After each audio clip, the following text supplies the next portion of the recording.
Hello everyone, in today's tutorial I'm going to show you how to check the data usage on your smartphone.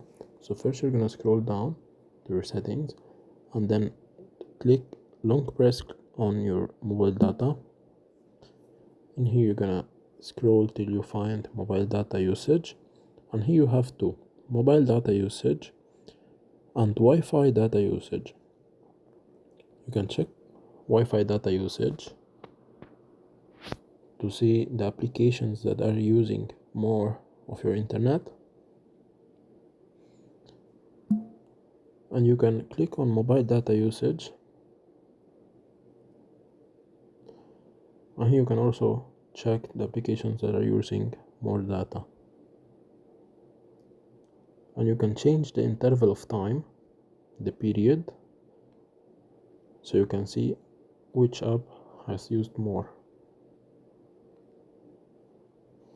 So this is how you can monitor your data usage on your smartphone.